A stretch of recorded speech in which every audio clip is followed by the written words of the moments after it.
के उड़ा चला जाए रे, जहाँ नहीं जाना था ये वही चला। নমস্কার, কেমন আছো সবাই? আশা করি সবাই ভালো আছো। আমিও খুব ভালো আছি বলাটা ভুল হবে, মোটামুটি আছি। কারণ প্রচুর পরিমাণে ঝড় বৃষ্টি শুরু হয়ে গেছে আর প্রচুর পরিমাণে এইদিকে বাতাস বইছে। তোমাদেরকে দেখাবো, মানে কি বলবো, যেরকম গাছপালা ভেঙে দিবে। তোমরা হয়তো আওয়াজটা শুনতেই পাচ্ছ, প্রচুর পরিমাণে সমস্যা করে বাতাস বইছে। হয়তো আমার ভয়েসটাও তোমাদের কাছে ক্লিয়ার পৌঁছাচ্ছে কিনা আমিও বুঝতে পারছি না। তো তারাও তোমাদেরকে সমস্ত কিছু দেখাবো। আর এখন বাজে সকাল 10টা মতো বেজে গেছে। ব্লগটা আমি এখন থেকে শুরু করছি, তোমরা প্রথম থেকে শেষ পর্যন্ত দেখতে থাকো। আই হোপ তোমাদের ভিডিওটা সবারই ভালো লাগবে।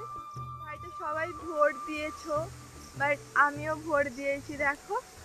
আর তাছাড়া হচ্ছে ভোট তো মোটামুটি হয়ে গেছে, সব জায়গায় হয়তো হয়নি, আমাদের এই দিকে মেদিনীপুরের দিকে হয়ে গেল।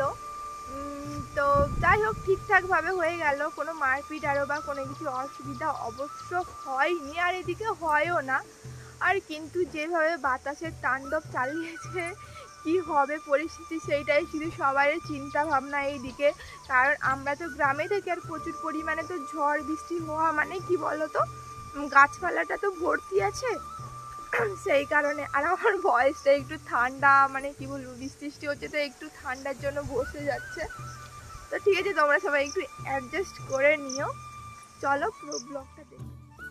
এই দেখো কি পরিমাণে বাতাসটা না হচ্ছে, আর তোমরা তো বাতাসের শব্দ শুনে বুঝতে পারছো। আর গাছপালাগুলো দেখো একবার, যেন পুরো ভেঙে দিয়ে তছনছ করে দিয়ে যাবে। এমনিতে এর আগের ভিডিওতে, মানে এর কিছুদিন আগের ভিডিওতে আমি দিয়েছিলাম আমাদের যে বাগান আছে, ওই বাগানে যে পুরো পেঁপে গাছগুলো ছিল, মানে আগের যে একটু বাতাস হয়েছিল ওইটাতে তো পুরো শেষ করে দিয়ে গেছে। তো এই বাতাসে যে এই ঝড় বৃষ্টিতে যে কী ক্ষতিটা হবে সেটাই ভাবছি। আর তাছাড়া ভিডিও করতে করতে এই দেখো বৃষ্টিটাও চলে আসলো, তোমরা সবাই সাবধানে থাকো।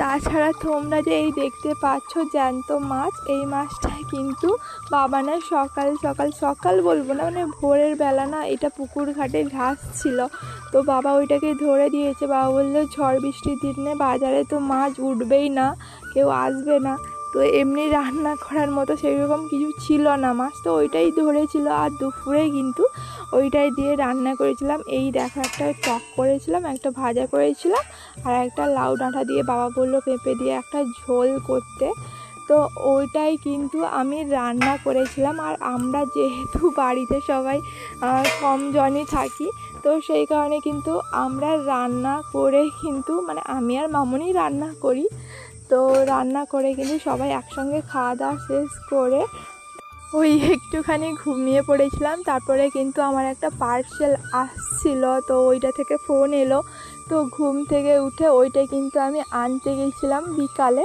তো ওইটা নিয়ে কিন্তু আমি রুমে যখন এসে দেখি ওই স্ট্যান্ড, মানে ওইটাই একটা এসছে, তো এটা কিন্তু তোমাদের দাদাভাই অর্ডার দিয়েছে, মানে আমার বর, তো ওইটা কিন্তু অর্ডার দিয়ে দিয়েছিল। যেহেতু আমি বলছিলাম না আমার ভিডিও বানাতে না অনেক অসুবিধে হয়, আর আমি না ঠিকঠাক করে ভিডিও দিতে পারছিলাম না, তো সেই কারণে ও বলল ঠিক আছে আমি একটা দেখছি, টুকটাক একটা তোমার ভিডিওতে হেল্প হবে। তো ওই কারণে এই স্ট্যান্ডটা কিন্তু অর্ডার করে দিয়েছিল। আর তোমরা তো জানো আমার বাড়িতে সেরকম কেউ থাকে না, আর বলেছি তো ভিডিওটা ধরে দেওয়ার জন্য শুধু মামুনি থাকে, কখনো ঠিকঠাক হয় না ক্লিয়ার ভিডিও, তো অনেক অসুবিধে হয়। তো সেই কারণে এই স্ট্যান্ডটা কিন্তু তোমাদের দাদাভাই এনে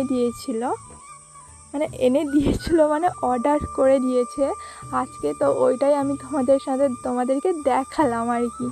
তো যেহেতু তোমাদের সাথে টুকটাক সমস্ত কিছু শেয়ার করি, তো এটা কেন শেয়ার করব না, তো সেই কারণে দেখালাম তোমাদেরকে। আর হ্যাঁ, তোমরা জানিও কমেন্টে কেমন হয়েছে, জানি সবার কাছে আছে এটা, তবুও শেয়ার করলাম। আর তারপরে না ওই স্ট্যান্ড দিয়ে কিন্তু আমি ফোন লাগিয়ে দেখছিলাম ভিডিও কেমন হয়, তো ওই কারণে সন্ধ্যের সময় কিন্তু আমি না দই পিঠে করছিলাম, তো ওই স্ট্যান্ডটা লাগিয়েই করছিলাম, ভালোই হচ্ছিল। যাই হোক, তো ওইটা কিন্তু আমি দই পিঠেটা অনেকে অনেক ধরনের করে, তো আমি না পুরো একটা মানে কেকের মতন তৈরি করতে চাইছিলাম, তো ওইটাই কিন্তু আমি বসিয়েছি বিকালবেলা। আর সবাইকে জিজ্ঞেস করলাম যে তোমরা সবাই খাবে তো, মানে বাবা মামুনি আর ওদেরকে। তো বললো হ্যাঁ করো।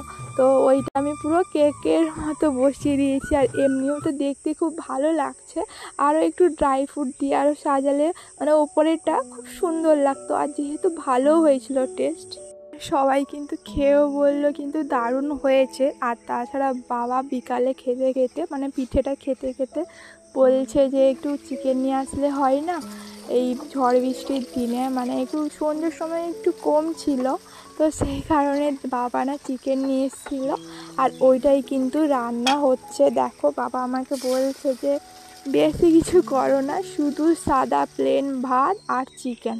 আর সত্যি কথা বলতে আমাদের মতো বাঙালিরা মানে ঝড় বৃষ্টি ওয়েদার বলো বা কিছু একটা ঠান্ডার ওয়েদার বলো, তো একটু যদি ভাতের সাথে যদি চিকেন হয় তাহলে তো পুরো জমেই যায়, সবারই প্রিয়, স্বাভাবিক কথা। তো সেই কারণে বাবা বলছিল যে আমি চিকেনটা নিয়ে আসবো, তো রান্না করে দিও, কিছু রাঁধতে হবে না, মানে রাতে চিকেন আর ভাত হলেই হবে। তো ওটাই কিন্তু আমি রান্না করছিলাম। দেখো আজ সত্যি কথা বলতে নিজে রান্না করে নিজে হয়তো প্রশংসা করব না, তো বাবা বলছিল ভালো হয়েছে আর দেখতেও সুন্দর হয়েছে। মানে একটা ব্যাপার থাকে না, লাল লাল ঝাল ঝাল একটা চিকেন কষ। সত্যি বলবো খেতেও দারুণ টেস্ট হয়েছিল, আর দেখতে যেরকম আর খেতেও দারুণ কিন্তু টেস্ট হয়েছিল অবশ্য। আবার বলো না নিজে রান্না করে নিজে প্রশংসা করতে, সেরকম নয়, তোমরাও দেখে বলো যে কেমন হয়েছে। আর হ্যাঁ, ভিডিওটা আমি বেশি বড় করছি না, আর ভিডিওটা আমি এখানেই শেষ করছি। দেখা হচ্ছে নতুন কোনো ব্লগ ভিডিওর সাথে, ততক্ষণে তোমরা সবাই ভালো থাকো, সুস্থ থাকো। দেখা হচ্ছে পরের একটা ব্লগ ভিডিওর সাথে। টাটা।